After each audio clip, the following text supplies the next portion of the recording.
Halo teman-teman, jadi kali ini aku akan mengajak kalian bersama-sama untuk belajar melalui percobaan masa jenis yang dilakukan secara digital menggunakan Pet Colorado. Kemudian, langsung saja kita menuju ke website petcolorado.edu yang dapat kita akses melalui browser. Kemudian nanti akan muncul tampilan seperti ini. Lanjut saja kita scroll ke bawah.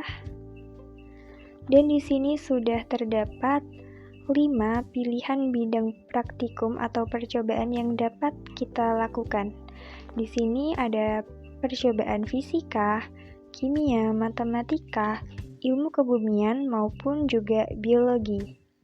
Namun karena kita akan melakukan percobaan masa jenis, maka kita klik fisika.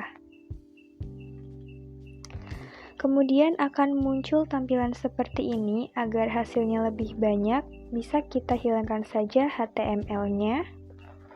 Sembari kita melihat ada praktikum apa saja di dalam website Pet Colorado ini.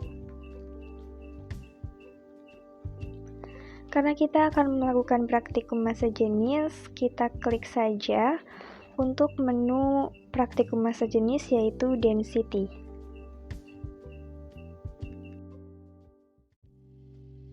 Setelah itu nantinya akan muncul tampilan seperti ini. Untuk memulai percobaan ini kita dapat menekan tombol play yang ada pada tengah-tengah gambar. Setelah muncul tampilan seperti ini, kita klik bagian intro. Kemudian akan tampak di sini ada sebuah benda. Kita coba keluarkan saja. Di sini ada beberapa variasi jenis-jenis benda sebagai variabel bebasnya.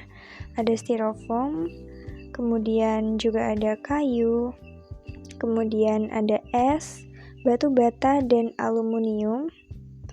Coba sekarang kita lakukan percobaannya dengan menggunakan jenis benda berbahan kayu terlebih dahulu. Selain itu, kita juga dapat mengontrol massa benda yang dapat kita atur sesuai yang kita inginkan, dan juga volumenya juga dapat kita atur.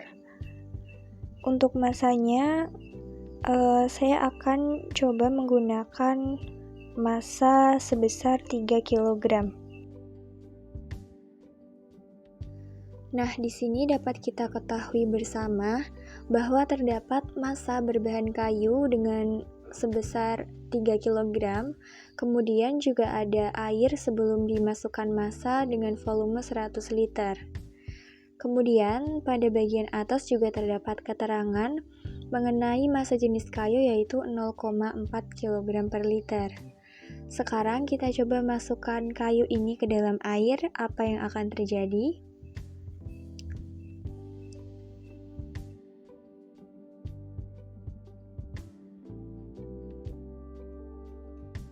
Oke, di sini tampak bahwa terdapat perubahan volume air dari 100 liter menjadi 103 liter.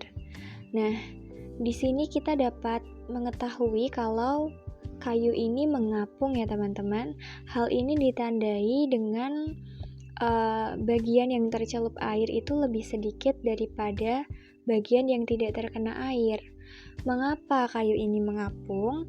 Karena massa jenisnya itu lebih rendah daripada massa jenis air yang kira-kira besar massa jenis air itu adalah 1 kg per liter. Jadi hal ini dikarenakan tingkat kerapatan partikel penyusun dari kayu ini lebih rendah daripada kerapatan dari air itu sendiri. Lalu langsung saja kita mencoba untuk jenis benda yang lain, misalnya styrofoam. Nah, di sini dapat kita ketahui bahwa nilai densitas atau massa jenis styrofoam adalah 0,15 kg per liter yang masih lebih rendah daripada massa jenis air. Maka diperkirakan styrofoam ini akan mengapung, teman-teman. Nah, bisa dilihat styrofoam ini mengapung karena jumlah bagian yang tercelup air lebih sedikit daripada yang tidak terkena air. Namun kalau dibandingkan dengan kayu tadi, styrofoam ini tampak lebih mengapung ya teman-teman, alias yang tercelup air itu lebih sedikit. Ini karena massa jenis dari styrofoam ini lebih rendah daripada kayu tadi. Gitu teman-teman. Kemudian kita akan coba ke es. Untuk es ini kita coba untuk masukkan ke dalam air juga. Di sini nilai densitasnya 0,92. Berarti nilai massa jenisnya ini mendekati massa jenis air, dan kita perkirakan bahwa es ini tidak mengapung dan tidak tenggelam karena massa jenisnya mendekati massa jenis air. Coba kita lihat. Ternyata es ini melayang ya teman-teman, karena jumlah yang tercelup itu lebih banyak daripada yang tidak terkena air. Atau dapat dikatakan bahwa balok es ini tidak tenggelam, tidak juga mengapung, gitu teman-teman. Nah, setelah itu kita coba angkat lagi balok esnya dan kita akan mengganti ke jenis benda yang lain. Misalnya ada di sini batu bata. Nah, batu bata ini kita bisa melihat nilai densitasnya pada bagian atas itu 2 kg per liter nilainya, yang artinya lebih besar daripada nilai densitas air. Maka apa yang akan terjadi? Coba kita celupkan. Ternyata batu bata ini tenggelam teman-teman. Karena apa? Karena nilai kerapatan partikel penyusunnya itu lebih rapat begitu daripada partikel penyusun air teman-teman. Atau nilai densitasnya ini lebih tinggi daripada nilai densitas air, sehingga batu bata ini akan tenggelam teman-teman. Kita coba untuk mengganti ke jenis benda berikutnya ya. Coba untuk benda berikutnya adalah aluminium. Aluminium ini juga tampak bahwa nilai densitasnya lebih tinggi lagi, yaitu 2,7 kg per liter. Maka dapat dipastikan kalau aluminium ini akan tenggelam ya teman-teman. Coba kita buktikan dengan percobaan ini. Nah, terbukti bahwa aluminium dengan nilai massa jenis yang lebih tinggi dari air juga dia tenggelam teman-teman, alias tidak ada satu bagian pun dari aluminium ini yang tidak menyentuh air. Kemudian di sini juga telah saya sediakan tabel data pengamatan ataupun lembar kerja yang dapat teman-teman akses melalui live worksheet, yang saya sediakan linknya di deskripsi ya teman-teman. Di sini ada benda tadi kayu, kemudian styrofoam, es, batu bata, dan aluminium sesuai dengan percobaan yang telah kita lakukan bersama tadi. Nah, untuk pengisiannya kita dapat melakukannya sesuai dengan apa yang kita dapatkan dalam percobaan. Misalnya kali ini saya akan mencoba untuk mengisi bagian yang berbahan jenis kayu terlebih dahulu. Nah, di sini saya tadi sudah mengatur massanya sebesar 3 kg. Kemudian kita tuliskan saja ke dalam tabel percobaan bahwa massa dari balok kayu adalah 3 kg. Kita isikan saja 3. Nah, kemudian langsung saja kita mulai percobaannya dengan memasukkan balok kayu bermassa 3 kg ini ke dalam air. Nah, kita coba cek berapa perubahan volume airnya ya teman-teman ya. Coba kita angkat dulu. Tadinya sebelum dimasukkan benda itu 100 liter, dan setelah dimasukkan benda menjadi 103 liter. Hal ini berarti terjadi selisih volume air dari 103 ke 100 adalah 3 liter. Kita isikan di tabel 3. Nah, kemudian kita memerlukan data volume benda. Di sini tertera volume bendanya adalah 7,5. Maka kita masukkan ke dalam tabel volume baloknya 7,5 liter. Nah, kemudian di sini kita dapat mengetahui massa jenisnya menggunakan perhitungan manual terlebih dahulu. Kita coba menggunakan persamaan ini, teman-teman.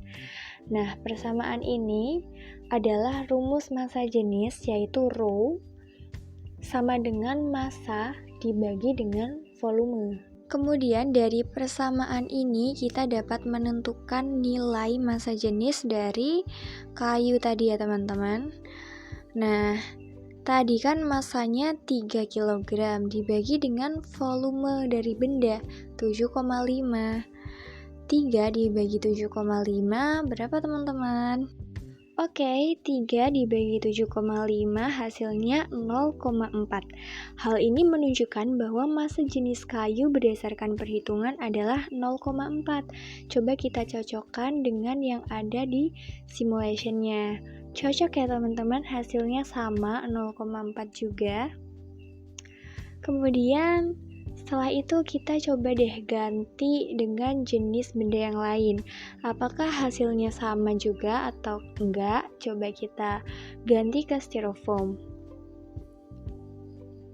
Untuk styrofoam ini kita akan menggunakan massa sebesar berapa ya? 1,5 kg saja. 1,5 kg sudah. Kemudian kita amati bahwa airnya, volumenya sebelum dimasukkan benda adalah 100 liter. Nah, sekarang coba kita masukkan bendanya ke dalam air, apa yang akan terjadi? Ternyata volume airnya bertambah 1,5 liter menjadi 101,5. Nah, penambahan volume ini kalau kita cermati sama ya teman-teman dengan jumlah massanya, yaitu sama-sama 1,5. Maka kita tuliskan saja di tabel data selisih volume air sebesar 1,5 liter dan massa baloknya juga 1,5 kg. Kemudian kita lihat di sini ada volume benda sebesar 10 liter. Kita juga isikan datanya 10 liter. Kemudian kita hitung massa jenisnya yaitu 1,5 dibagi 10. 1,5 dibagi 10 mestinya 0,15. Hasilnya cocok atau sama persis dengan yang ada pada PET simulation. Jadi, begitu adalah cara pengisian tabel data ya teman-teman.